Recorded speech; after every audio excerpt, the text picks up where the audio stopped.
Baik, Assalamualaikum warahmatullahi wabarakatuh. Selamat malam teman-teman dari Dokter Indonesia Bertauhid. Insya Allah malam hari ini kita akan membahas bincang-bincang bersama, yaitu tentang IG Live Health Talk episode ke-8 mengenai seluk-beluk gangguan cemas. Insya Allah pada malam hari ini kita akan dibersamai oleh Dr. Ahmad, SPKJ. Sebelum saya undang, saya akan membuka terlebih dahulu.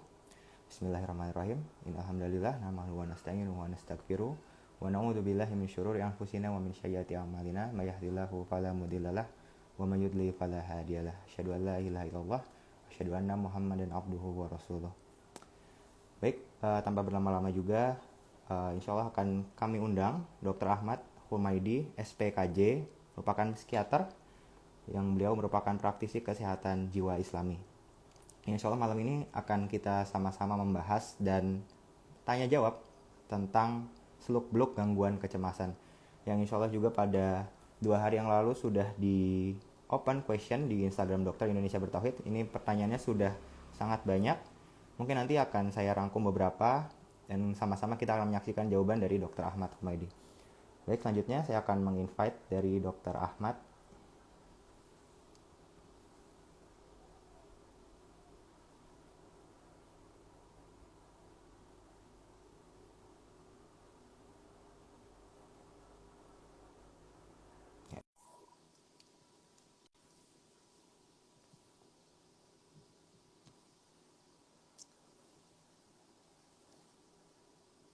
Dr. Ahmad sedang mencoba join. Bismillah.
Baik. Assalamualaikum warahmatullahi wabarakatuh, Dok. Waalaikumsalam warahmatullahi wabarakatuh. Gimana kabar? Alhamdulillah baik, dokter. Dokter gimana, Dok, kabarnya? Alhamdulillah baik. Oke. Hari ini libur, Dok. Ada kegiatan apa, Dok? Eh, Kalau itu hari ini libur, Mm-mm. cuma banyak yang dikerjakan. Masya Allah. Dok, banyak ini banyak jaringan banyak bahan-bahan yang mesti dikerjakan. Tapi apa? siap, Dok. Jaringannya saya jelas, Dok. Suara saya terdengar jelas. Alhamdulillah jelas jelas jelas. Videonya juga jelas ya, Dok ya? Ya jelas. Oh ya, saya juga mendengar suara dokter juga insya Allah cukup jelas. Baik, dokter, tanpa berlama-lama mungkin malam hari ini kita akan membahas sama-sama. Mungkin langsung tanya jawab saja. Ya. Ini pertanyaan sudah Langsung cukup tanya banyak. jawab langsung ya. Iya mungkin, Dok. Karena ini juga Enggak mau mukadimah dulu. mangga boleh, Dok. Mungkin sepatah dua kata ya, Dok ya. Eh, karena pertanyaan juga cukup banyak. Ini juga sudah kami coba rangkum ya, Masya Dok. Allah. Nanti mungkin insya Allah sama-sama kita akan mendengarkan jawabannya dari Dokter Ahmad Humaidi. Mungkin dokter tanpa memperpanjang waktu lagi, dipersilahkan, Dok. Tafadol. Kalau Ya, membuka dimah. syukran, jazakallah khairan. Bismillahirrahmanirrahim. Assalamualaikum warahmatullahi wabarakatuh. Waalaikumsalam Alhamdulillah rabbil warahmatullahi alamin wabarakatuh. wassalatu wassalamu ala nabiyyina Muhammadin wa ala alihi washabihi ajmain amma ba'd. Alhamdulillah kita panjatkan puja puji dan syukur kita kepada Allah Subhanahu wa taala, dan salawat dan salam semoga tercurah kepada nabi kita Muhammad sallallahu alaihi wasallam. Dan ala kulli hal, jadi pada malam kali ini kita akan membahas mengenai seluk-beluk tentang gangguan kecemasan. Nah, sebelum kita ke diskusi atau tanya jawab mengenai gangguan kecemasan nanti, mungkin pertanyaan juga beragam, dan saya harap nanti sesuai dengan tema. Jadi kalau temanya tentang gangguan kecemasan atau bertema gangguan kejiwaan, insya Allah saya jawab, tapi kalau beda tema, insya Allah nanti akan dibahas di segmen berikutnya oleh dokter yang terkait ya. Sebelum kita membahas atau lanjut dengan tanya jawab, perlu dikasih gambaran sedikit ya, bahwa kecemasan itu apa? Kecemasan adalah reaksi ketegangan ya, atau reaksi yang sebenarnya secara alamiah akan terjadi pada setiap orang, yang berupa reaksi untuk melawan atau reaksi untuk bertindak melarikan diri, atau disebutnya fight or flight ya, yang normal terjadi pada setiap manusia ketika dia merasa terancam. Nah, terancamnya karena apa? Karena hal-hal yang dia sangka itu akan membahayakan dirinya atau mengancam eksistensinya. Ya, misal besok ujian, kita cemas. Karena cemas itu kita bertindak sesuatu, misalnya belajar sampai tengah malam misalnya. Kemudian kita berdoa dengan sungguh-sungguh. Itu juga ada kecemasannya. Atau pada orang yang mau bicara di hadapan banyak orang seperti malam ini. Ya, ini anak cemas gak? Cemas, menyiapkan bahan-bahan tuh cemas. Ya, tapi kalau sampai membuat saya tergagap-gagap, jadi diam aja, keringat dingin, jadi nggak keluar kata-kata, nggak konsen, nggak nyambung, lah itu kan udah mengganggu. Jadi kecemasan secara alami itu adalah baik biasa saja atau alamiah saja, wajar-wajar saja. Namun ketika dia menjadi intens, menjadi mudah tersulut, dan berlangsung berhari-hari dan berminggu-minggu sampai berbulan-bulan, maka bisa dikatakan dia mengalami gangguan kecemasan. Bentuk-bentuk dari gangguan kecemasan juga beragam. Walaupun terminologi diagnosis dari kecemasan atau gangguan kecemasan itu juga berkembang dari tahun ke tahun. Kalau dulu berdasarkan ICD-10 yang diterjemahkan dalam PPDGJ 3, itu gangguan kecemasan itu menjadi satu bab besar kalau untuk diagnosisnya, mencakup nanti ada panik, fobia, obsesif kompulsif, ya, gangguan trauma dan lain sebagainya. Namun sekarang dalam DSM-5 untuk terminologi diagnosis terbaru itu sudah dipisah-pisah. Namun secara umum tetap gangguan kecemasan ini juga ya berkaitan ya, bahkan dalam bentuk depresi saja ada kecemasannya. Ya, pada orang bipolar memiliki bentuk kecemasan. Ya, kita bahas saat ini, kita fokuskan pada kecemasan yang nanti bisa kita perdalam dalam sesi tanya jawab. Namun perlu diketahui bahwa gangguan kecemasan, gangguan terkait kecemasan ini adalah satu di antara diagnosis paling sering yang terjadi pada manusia. Di Amerika sendiri, 1 dalam 10 orang atau 10% lebih itu terjadi, gangguan kecemasan terjadi pada populasi masyarakat di Amerika. Ya, kurang lebih seperti itu juga di masyarakat dunia. Apalagi pada masa pandemi ini, itu gangguan kecemasan banyak terjadi, termasuk pada pasien-pasien COVID dan pasca COVID itu gangguan kecemasan terjadi. Jadi mudah-mudahan acara malam kali ini insya Allah bermanfaat buat para pendengar, para penyimak, Allahumma amin. dan Amin, amin. hadirin semua. Baik, Baik, dokter. silahkan kalau kita Baik. mau tanya jawab. Siap, dok. Jazakallah khairan, Diskusi. dokter, mukadimahnya Wah, atas iya. kecemasan ya, dok ya. Ini dok, pertanyaan yang nomor 1, dok. Apakah rasa takut, kemudian fobia, rasa cemas, itu termasuk, dok, di dalamnya dalam gangguan kecemasan? Dan sebenarnya gangguan kecemasan ini yang sudah dikatakan dokter tadi itu sebenarnya bisa diturunkan nggak sih, dok? Apa dulu, dok? Baik. Ya, terima kasih atas pertanyaannya. Jadi kalau pakai pedoman dari buku diagnostik DSM-5, di situ di bab tentang gangguan kecemasan itu dikatakan bahwa fear, rasa takut, sama anxiety itu berbeda. Kalau fear beda. itu terhadap sesuatu yang nyata, ya, rasa ketegangan, rasa takut terhadap sesuatu yang nyata. Adapun kecemasan terhadap sesuatu yang diprediksi, yang tidak real di depan dia, ya, itu kecemasan. Nah, nanti bentuk takut yang real itu nanti akan terbentuk dalam gangguan misalnya fobia gitu. Hmm. Ya, karena ada bendanya dia khawatir. Tapi dalam terminologinya ya jadi satu gitu. Fobia spesifik, fobia sosial, agorafobia gitu.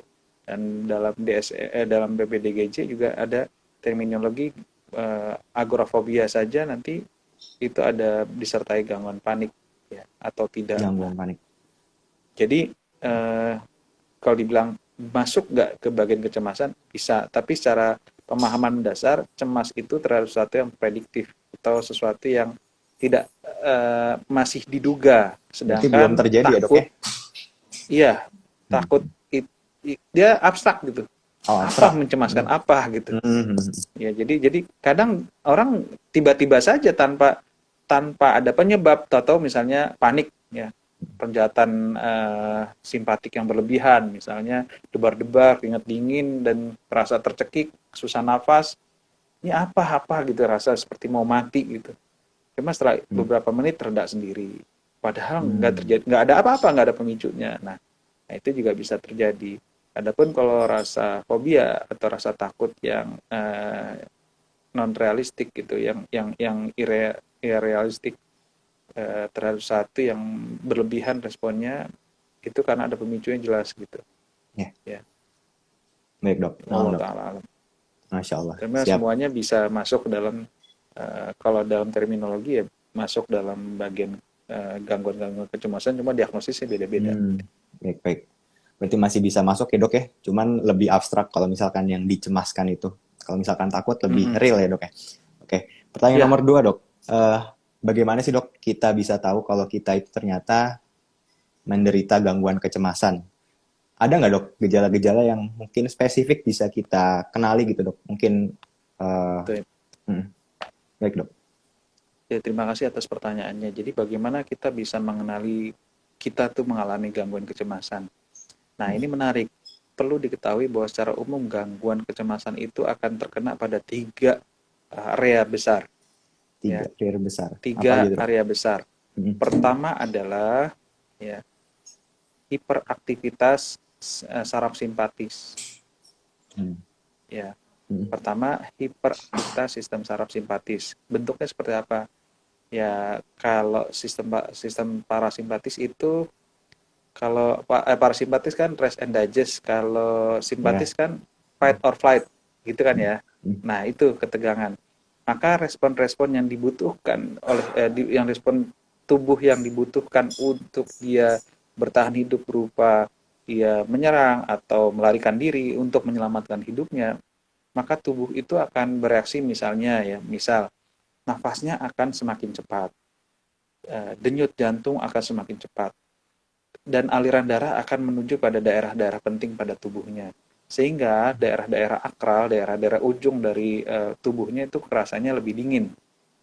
Kemudian bisa terjadi keringat yang berlebihan, Hmm. bisa dibilang keringat dingin. Ya. Keringat dingin. Kemudian, kemudian frekuensi kencing bisa jadi lebih sering. Ya. Hmm. Hmm. Kemudian, ya karena pompa jantung meningkat kan, Ya. aliran darah jadi lebih kencang. Ya. Kemudian rasa bergetar, tenggorokan seperti tercekik, ya. Tensi juga bisa jadi naik karenanya gitu. Kemudian sampai ke apa, rasa seperti melayang, ya. Napas juga seperti tersendat, tenggorokan kering, ya, kulit jadi kering, mulut kering, ya. Itu ya, lambung juga rasa kembung, Nah, lambung asam betul. lambung meningkat, ya, itu sering dikeluhkan tuh pada orang-orang yang mengalami cemas. Hmm. Ya, itu gejala pertama, hiperaktivitas sistem saraf simpatis. Kedua adalah gejala dari sistem motorik. Kok glosor nih, maaf. Ya, yang kedua adalah gejala motorik. Jadi otot-ototnya menjadi lebih kaku, Lebih kaku. lebih kencang, jadi hiperkontraksi. Nah, ketika jadi lebih kencang, apa yang dirasakan? Rasanya lebih sakit, lebih pegel, dan lebih mudah lelah. ya. Tangan jadi cenderung seperti gemetar, itu bisa terjadi. Leher jadi terasa kencang, makanya seperti kok kalau orang bilang, oh ini kolesterol tinggi, jangan-jangan dia mengalami gangguan kecemasan. Salah Ya, bantal kepala mungkin dok, seperti bisa sering juga. sering pusing, ya itu salah bantal, ya. Dan lebih sering kram, ya, Kram. ya walaupun jadi bisa jadi itu dia mengalami gangguan kecemasan. Jadi gejala motoriknya seperti itu, badannya kaku-kaku, mudah lelah, tangan badan bisa gemetar, kepala rasanya kencang, pusing, dan ya tremor tadi, dan pada mudah sakit ya badannya. Itu gejala-gejala motorik. Kemudian gejala ketiga adalah gejala hypervigilance atau hypervigilance, alias gejala kewaspadaan berlebih. Seperti apa misalnya? Gejala kewaspadaan berlebih, misal orang menjadi gampang kaget, ya, Gampang kaget. atau seseorang menjadi susah untuk masuk tidur. Jadi tidurnya susah, orang cemas tuh. Kemudian gampang tersulut emosinya. Jadi kan kalau dia bentuknya gampang tegang, gampang panik, gampang takut, begitu juga gampang emosional karena responnya adalah fight gitu. Emosian ya dok ya. Baik. Ya, jadi salah satu bentuk orang mengalami gangguan cemas adalah dia jadi cenderung emosian, ya, dan cenderung emosi, ya. Jadi susah tidur, gampang kaget, mudah waspada, mudah panik, ya, seperti itu. Baik. Nah, ketika itu berlangsung intens, terus-menerus, ya, membuat kita menjadi terganggu, tersiksa, ya, alias disebutnya distress. Ini stres yang menyebabkan rasa ketidaknyamanan yang terus-menerus. Kemudian sehingga kita menjadi terganggu fungsinya, misalnya fungsi dalam pekerjaan sehari-hari, karena cemas akhirnya nggak bisa konsentrasi, nggak bisa mikir, nggak bisa menghasilkan produk. Nah, salah satu gejala hypervigilance adalah kesulitan untuk berkonsentrasi karena dia sedang nggak karu-karuan pikirannya, ya kacau gitu, nggak konsen, tegang kan. Kemudian misalnya gangguan fungsi lainnya adalah seorang misalnya dalam menentukan sikap dia nggak bisa ngambil prioritas karena panik gitu. Misal lagi ngetik nih untuk bikin PowerPoint, ini ambil template yang mana aja dia nggak bisa gitu, karena nggak bisa menentukan prioritas, kekacauan dalam berpikir, ya. Jadi kikuk ya Itu dok ya, gagap gitu. kikuk, ya. Untuk bicara depan umum apa nggak keluar gitu. Iya, iya, iya. Nah itu diantara bentuk-bentuk kecemasan mengganggu fungsi. Kedua adalah fungsi dalam sosial, ya. Bentuk dalam fungsi gangguan dalam fungsi sosial adalah misal orang cemas jadi mudah emosian sehingga dia kok jadi emosi ya, kok jadi gampang marah sama anak ya, kok jadi sensitif ya sama suami ya, atau sensitif sama istri ya, kok jadi sensitif banget dengan omongan jelek gitu. Nah itu sehingga membuat hubungan sosial jadi lebih renggang, jadi kurang nyaman misalnya seperti itu, atau justru jadi minder, jadi menutup diri. Nah itu juga bisa terjadi. Kemudian ya terparah adalah jadi kalau misalnya apalagi kalau sampai gangguan fungsi dalam keseharian ya, nggak bisa tidur, makan jadi males dan lain sebagainya, itu ya ya sudah saatnya dia harus sadar, dia harus berobat gitu. Dan ini banyak terjadi nih sekarang nih. Menyambung yang pertanyaan nomor 2 ini dok, Afan, kalau berarti tadi kalau misalkan sudah mengganggu fungsi seperti itu, berarti bisa dikategorikan cukup bahaya dok ya? Atau ini mungkin sudah masuk indikasi harus berobat dok? Atau bagaimana dok? Batasannya yang masih bisa tertangani sendiri sampai harus pasien ini berobat itu kalau sudah apa gitu dok? Sudah mengganggu fungsinya secara jelas.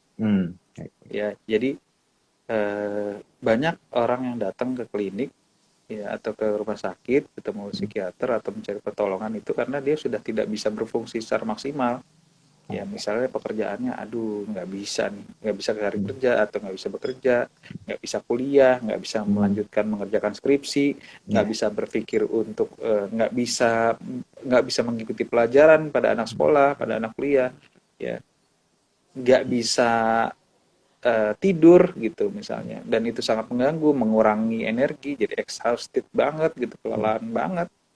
Nah, itu harusnya di terapi, mendapatkan pengobatan. Dan pengobatan nanti secara umum kalau memang dibutuhkan segera ya bisa dengan pengobatan-pengobatan yang menggunakan medikasi atau obat-obatan ya. Tapi kalau masih ringan ya mungkin masih cukup dengan psikoterapi atau talking terapi. Konsultasi seperti itu dok ya? Ya, Oh ya. konsultasi dengan terapi psikologis Oh ya, ya atau supporting support. psikoterapi. Oke, baik dok. Ya. Masya Allah, siap. Ini nomor 2 mungkin sudah terjawab. Lanjutkan nomor 3 ya dok ya. Nomor 3, dok, apakah ada pengaruh dok bagi penyintas atau bagi penderita gangguan kecemasan jika bekerja atau berada di tempat lingkungan yang kurang baik, misal dari lingkungannya dan juga sosialnya? Seberapa pengaruhnya dok? Ini juga mungkin kurang Ya, jelas dok. Mungkin ada pressure atau bagaimana ini pertanyaannya? ya, ya. Jadi gini, kita harus lihat manusia dari 5 sisi ya secara umum ya.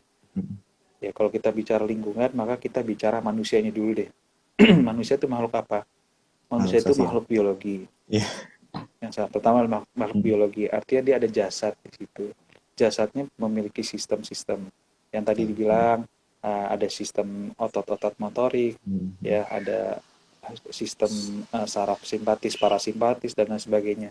Itu salah satu sistem jasad dia. Termasuk di dalamnya adalah sistem genetik, ya. Sistem genetik. Yang kedua adalah sistem psike, ya, psikisnya atau mentalnya atau mungkin semacam softwarenya dalam jiwanya, dalam mentalnya. Nah, itu mencakup di dalamnya adalah pikiran, perasaan, dan behavior perilaku yang mana itu terbentuk dari rangkaian-rangkaian pembelajaran selama hidupnya. Ya, dia punya mindset atau pola pikir apa, dia punya kebiasaan berpikir apa, itu maksudnya. Kemudian bagaimana kebiasaan berperilaku dan bagaimana dia berespon secara dalam perasaannya. Kemudian juga yang ketiga adalah sosial, seperti Anton bilang tadi, manusia adalah makhluk sosial. Ya, ada orang-orang di sekitarnya di mana dia berelasi, di mana dia mengalami pelekatan dari bayi, dari baru lahir, bahkan itu juga ketika kehamilan juga berpengaruh sekali ya. Dari kehamilan, dari pasca lahir, ya neonatus sampai dia dewasa, itu ada relasi sosial yang berkaitan. Keempat adalah masalah spiritual, ya masalah spiritual, religi spiritual. Kalau orang luar sana, religi sama spiritual itu dipisahkan, Arif. Ya, dokter. Gimana tuh dok? Itu dipisah. Spiritual sama religi itu kalau orang non muslim itu bisa dipisah. Orang nggak perlu menggunakan religinya untuk mencapai posisi spiritualisme, ya. Tapi kalau dalam Islam nggak bisa dipisahkan. Ya, semakin baik religinya, maka semakin baik juga spiritualitasnya. Semakin baik spiritualitasnya, maka semakin baik religinya. Kalau dalam Islam seperti itu. Semakin baik imannya seorang, ya, itu tentu ya semakin baik juga keislamannya. Ya. Tapi ya ini sering salah artikan. Dan ini ngaruh salah satu komponen dasar manusia, aspek dasar manusia adalah spiritual religi. Ya. Jadi dia memiliki kontak dengan sesuatu yang berada di atas manusia dan dirinya. Gitu. Ya, dia membutuhkan sesuatu yang lebih besar dari dirinya dan orang-orang di sekitarnya. Sesuatu yang menjadi sandaran hidupnya. Nah, itu salah satu pemahaman aspek spiritualisme ini.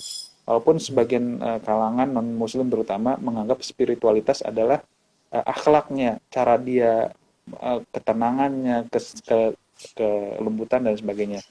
Nah, itu ada salah, kurang tepat ya. Kalau lebih tepat adalah bagaimana dia transcendence untuk sesuatu yang lebih luas dari sekedar dirinya.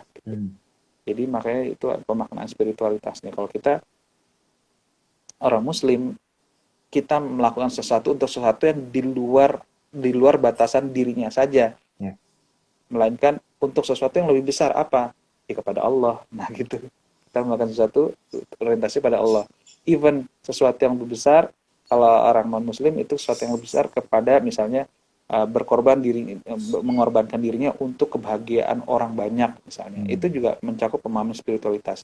Tapi kalau dalam Islam, kalaupun kita berkorban untuk orang banyak, itu pun karena Allah. Ini untuk mengingatin yang pendengar yang muslim. Jadi aspek Masya Allah. spiritualitas kita kepada Allah, Mm. bukan mentok hanya sekadar transendensi yang sifatnya mengawang-awang, nggak jelas. Tapi kalau kita orientasi pada Allah. Nah, aspek kelima, aspek yang kelima adalah aspek lingkungan ya. Jadi termasuk tadi, aspek psikis, biologis, sosial, Sosial, spiritual. dan spiritual. Nah, lingkungan ini ya mencakup sosial juga ya. Cuma environment juga berpengaruh. Contohnya apa? Contohnya ya, contoh environment, kondisi lingkungan itu berpengaruh. Misal seorang hijrah, tapi kanan kirinya itu ada TV, misalnya TV channel yang isinya film-film yang nggak benar, ya tontonan-tontonan yang penuh dengan syahwat dan lain sebagainya. Ya dia mau hijrah, gimana kalau paparan kayak gitu? Nah begitu juga lingkungan, misalnya kondisi seseorang bekerja, dia udah punya cemas, kemudian lingkungan sosialnya itu penuh dengan ketegangan, misalnya ada suasana banyak orang bertengkar di situ, atau banyak hiruk pikuk keramaian orang di situ, atau suasananya sangat panas ya, sedangkan dia butuh lebih tenang, karena pemicu kecemasan itu bisa macam-macam ya. Intinya kan setiap orang yang terpicu tegangnya, maka dia akan mudahkan untuk dirinya jadi cemas, ke-trigger. Nah, lingkungan itu berpengaruh. Ya. Nah, disitulah kita perlu menyesuaikan diri atau kita pindah lingkungan. Maka kalau tadi dibilang bagaimana lingkungan berpengaruh, lingkungan di sini kita bisa lihat dari aspek sosialnya atau orang-orangnya, atau memang environment-nya, suasana lingkungannya itu sendiri gitu, mendukung atau enggak. Misal kita bekerja di daerah yang suara bisingnya tuh tinggi, misal daerah-daerah dekat bandara, itu kan suara wuh gitu. Ada orang yang mudah ke-trigger, itu sangat mengganggu. Kalau yang ditujukan adalah masalah sosialnya alias orang-orangnya, maka ya itu juga berpengaruh. Misalnya dengan atasan-atasan yang misalnya dia bekerja di suatu tempat, atasannya tipikal orang yang emosional, kemudian teman-temannya juga tipikal orang-orang yang nggak peduli, dan dia juga memiliki bakat atau dia sudah mengalami gangguan cemas, maka tidak saling mendukung. Ya, itu lingkungannya berpengaruh. Jadi intinya seperti itu. Artinya lingkungan sangat berpengaruh terhadap mentalitas seseorang. Makanya dalam terapi, ya, salah satu terapi adalah environment modification, ya, modifikasi lingkungan. Makanya dalam hijrah juga kita mengubah lingkungan yang baik yang kita kejar, Bu, dari lingkungan yang tidak baik menuju ke lingkungan yang baik. Dan hijrah juga gitu. Betul, Dok. Taib. Masya Allah. Siap. Terjawab nggak kira-kira? Terjawab, Dok. Berarti memang sangat berpengaruh ya, Dok, ya, kalau misalkan ditangkap dari penjelasan dokter tadi, benar-benar mempengaruhi memang dari lingkungan. Betul. Berpengaruh. Baik, Dok. Ini pertanyaan nomor 4, Dok. Dok, manakah obat penenang yang digunakan dalam jangka pendek ataupun jangka panjang, Dok? Dan obat penenang ini sebenarnya aman apa tidak ya, Dok, ya, untuk ibu hamil dan menyusui, Dok? Obat penenang. Ini jadi kalau disebut penenang, ya kalau yang dimaksud penenang itu adalah sifatnya ansiolitik, alias yang biasa digunakan tuh terkenalnya obat-obat golongan benzo. Ya, obat. Suara saya jelas nggak? Jelas, Dok, jelas. Jelas ya? Jelas. Jadi kalau obat-obatan yang dimaksud adalah golongan obat penenang ya, yang berasal dari golongan benzodiazepin, ya. Memang ini tidak ditujukan untuk jangka panjang sebenarnya, ya. Banyak ahli yang tidak setuju penggunaan jangka panjang, bahkan di literatur nggak setuju lagi dengan penggunaan jangka panjang. Even meskipun ada sebagian yang masih membolehkan untuk jangka panjang, terutama yang paradigma ahli-ahli kejiwaan yang sifatnya uh, lebih pendekatan masa lalu ya, pendekatan lama lah ya, masih mau menggunakan penenang atau ansiolitik untuk jangka panjang, itu masih ada yang menggunakan itu.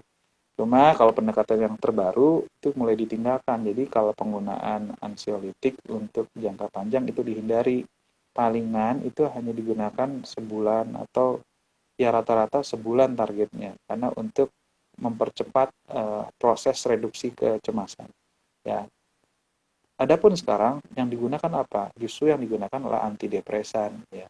Antidepresan itu berefek untuk mengatasi kecemasan. Jadi bukan hanya sebagai antidepresan tapi juga sebagai anti kecemasan. Nah, boleh nggak untuk jangka panjang? Ya kalau yang digunakan antidepresan, insya Allah boleh untuk jangka panjang. Boleh, Dok. Dan targetnya nanti ketika dia udah membaik juga dosisnya akan dikurangi atau diturunkan. Ya. Adapun kalau benzo atau ansiolitik untuk obat penenang itu ya dengan waktu yang cepat harus segera diturunkan gitu. Ya, harus segera diturunkan. Meskipun pada sebagian psikiater itu masih ada yang menggunakannya jangka panjang. Ya, tentunya dengan dosis yang kecil atau terukur. Biasanya obat-obatan seperti itu juga biasanya diracik sehingga untuk meminimalisir efek toleransi dan efek ketergantungan gitu. Kan yang dicegah itu kan efek ketergantungan. Dan juga tentunya obat-obat ansiolitik juga mengganggu fungsi kognitif nantinya. Jadi dia lebih cepat pikun. Cepat pikun. Ya. Bisa lebih cepat pikun ya. Gitu. Itu yang ansiolitik ya, Dok ya? Ya betul. Nah, bagaimana dengan orang-orang yang cemas terus dia hamil? Nah, ya. Ya. Orang yang cemas kemudian hamil atau orang yang hamil kemudian cemas ya. Orang yang hamil aja itu lebih dari 50% itu beresiko mengalami kecemasan ya.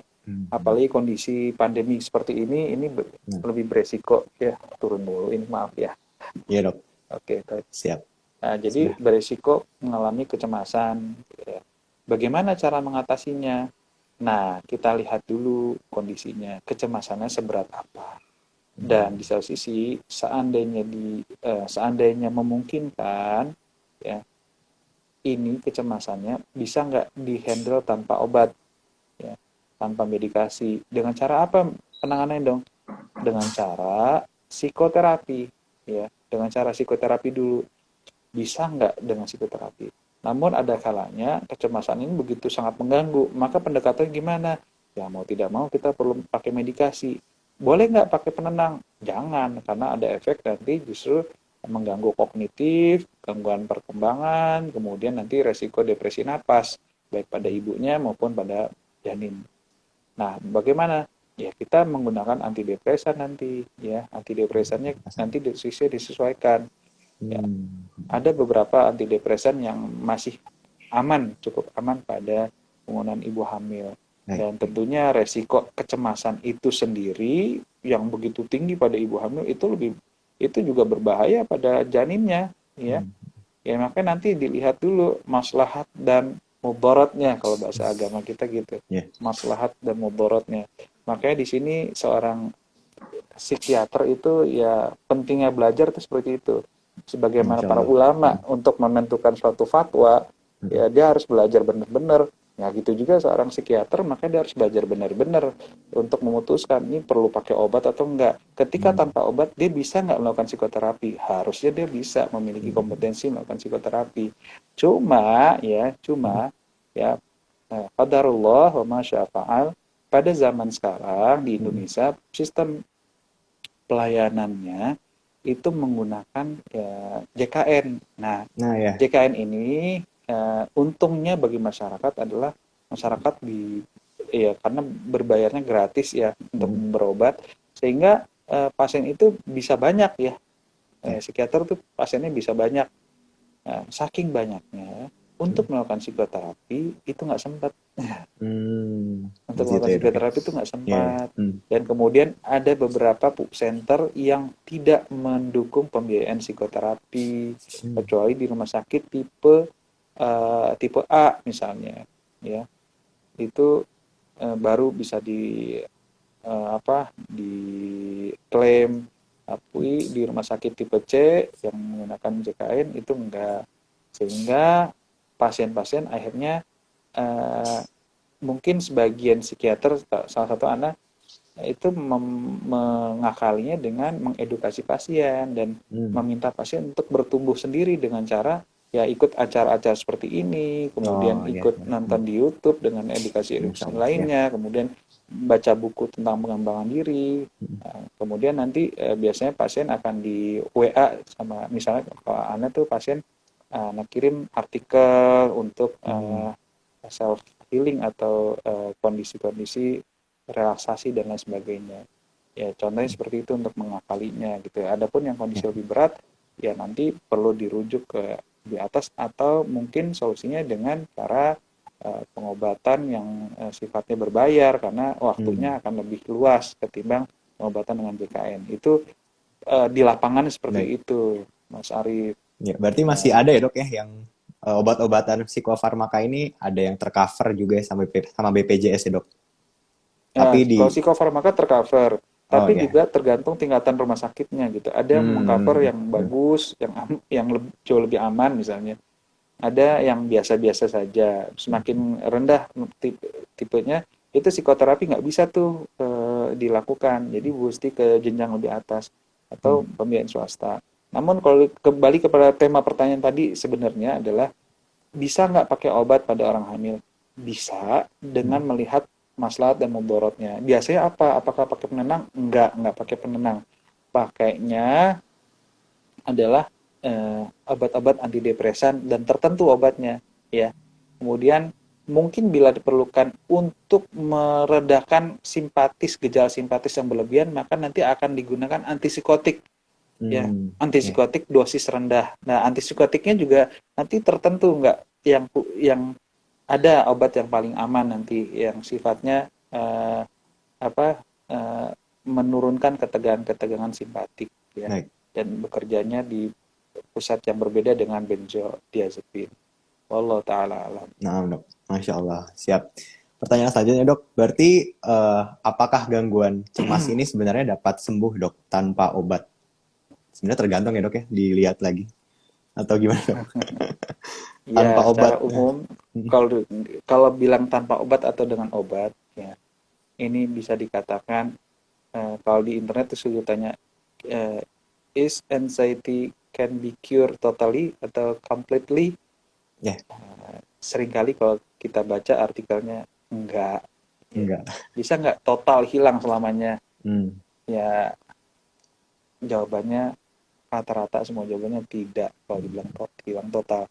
Tapi bisa nggak reda? Insya Allah bisa. Namun kalau kita bilang bisa nggak satu penyakit itu sembuh di hadapan Allah? Bisa. Bisa. Ya, ngerti Insya nggak Allah, ya. maksudnya? Kalau Ngerti, antum ngerti. bicara satu penyakit, bisa nggak totally sembuh di hadapan Allah? Bisa. Bisa, insya Allah. Jadi kalau secara penjelasan ilmiah, secara empirik, ya, ya kalau dibilangnya secara teoritis, ya dibilangnya enggak. Tapi kalau di hadapan Allah mungkin enggak? Ya mungkin aja semua di hadapan Allah. Maka kita yang Muslim jangan putus asa dari rahmat Allah dan jangan putus asa untuk ikhtiar.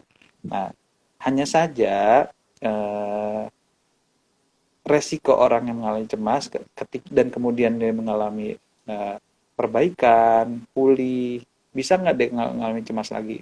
Bisa, karena Bisa. apa? Ya sistem ketegangannya, kalau kita bilang pusat emosi di sistem limbiknya, terutama lagi amigdala, itu mengalami hiperaktivitas, ya. Sehingga dia mudah untuk ke-trigger, untuk terpancing menjadi lebih aktif, ya. Dan biasanya orang mengalami cemas ini, gini, cemas ini itu bisa ditabung, ya. Hmm. Itu terjadi karena dia ditabung. Tabungannya apa? Tabungan dari genetik, ya bisa. Tabungan Genetik dari bisa. pembiasaan dari kecil.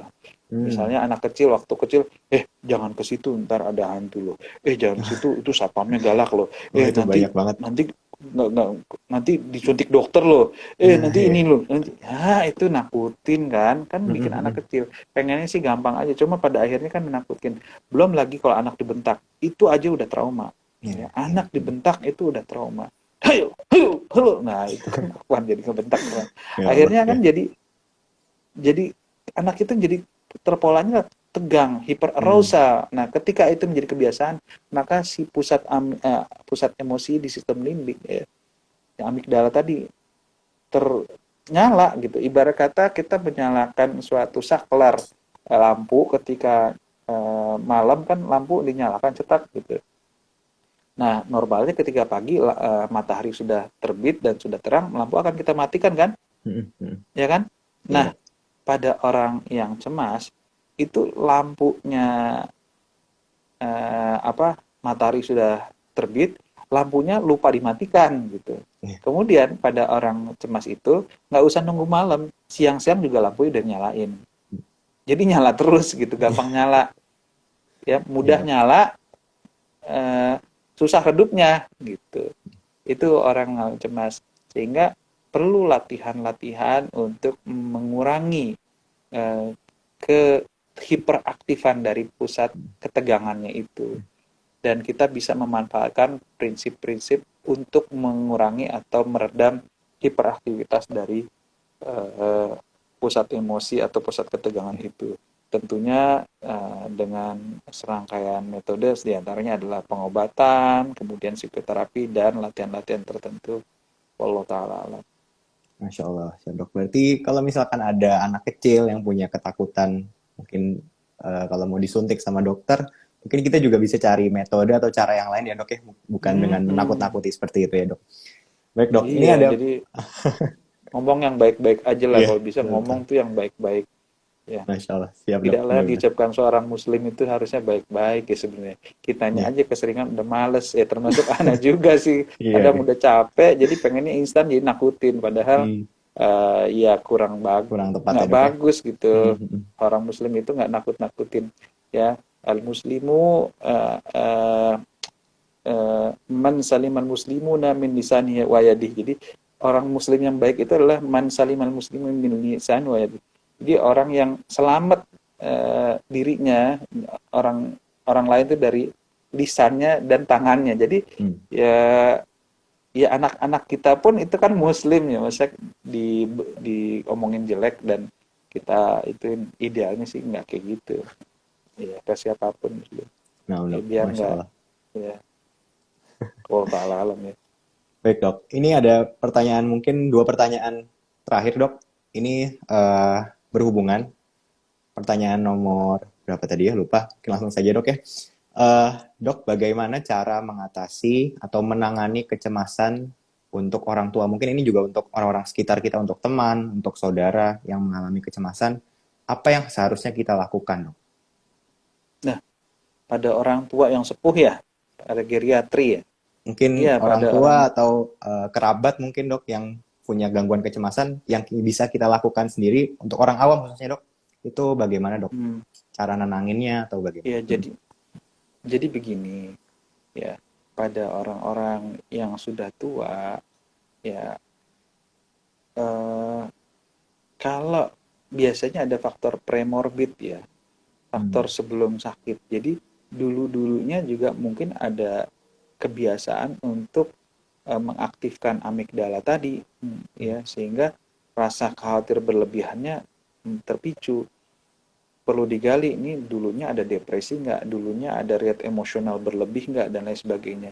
Sehingga Hmm. ketika tua, jadi cenderung untuk menjadi mudah tegang, cemas, khawatir berlebihan, atau biasanya bentuknya adalah keluhan-keluhan fisik, keluhan somatik ya. Hmm. Ada aja sakitnya, Hmm. ada aja keluhannya. Nah itu, atau ya intinya bisa dalam bentuk keluhan somatik, keluhan fisik ya, atau keluhan-keluhan hiperarousal atau gangguan tidur ya, atau bisa tumpang tindih nanti dengan depresi juga misalnya seperti itu.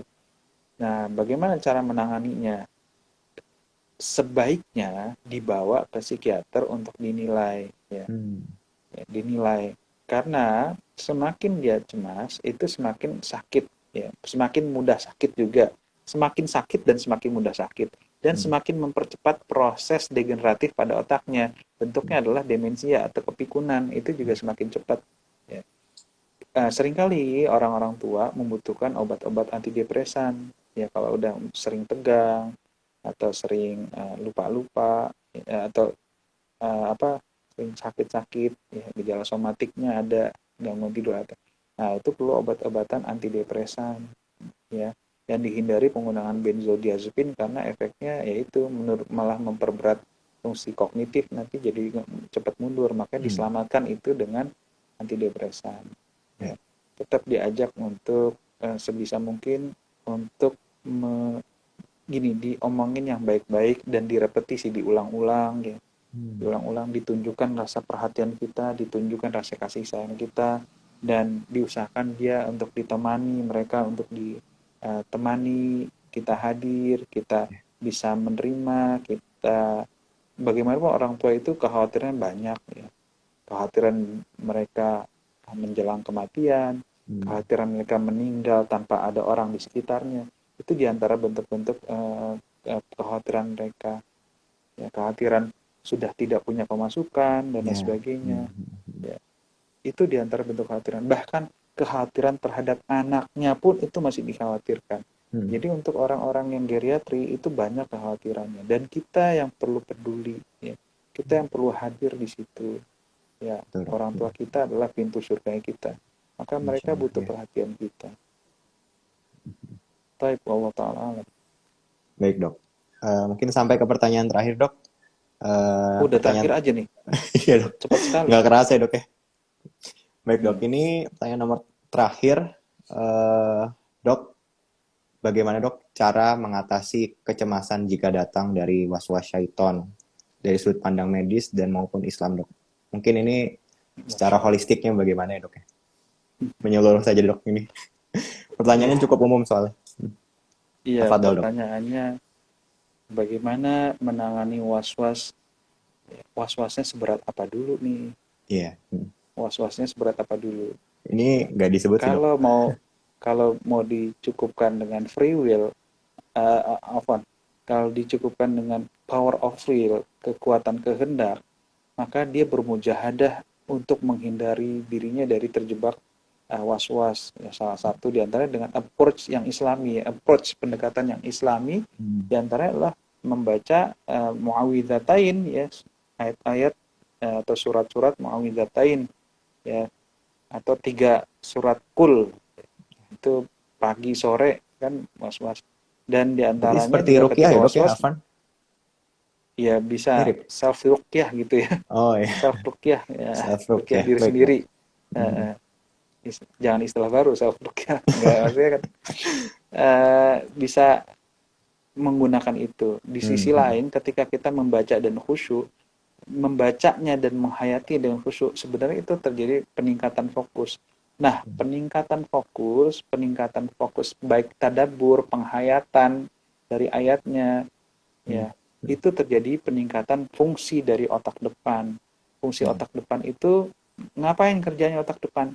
Otak depan atau frontal cortex itu salah satu komponen di otak yang berfungsi secara alamiah. Ketika dia lebih aktif, maka dia akan meredam si fungsi pusat emosi amigdala tadi. Makanya latihan-latihan yang dikembangkan pada zaman sekarang itu adalah bertujuan untuk meningkatkan fungsi dari otak depan.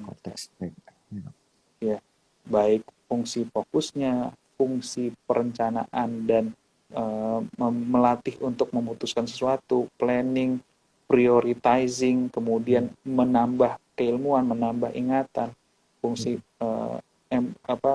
makanya diantaranya adalah belajar hal baru, itu memberikan supply kepada otak depan.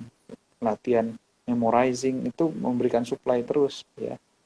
Kemudian yang paling intens adalah latihan fokus tadi, ketika seorang zikir, ya, kemudian baca Quran, tadaburin, membaca artinya, menghayati di situ, maka dia akan mengurangi ketegangan. Jadi kalau mau pakai approach Islami ya banyak. Misalnya kita ketika emosi, ya kita cukup diam, misalnya seperti itu, ya.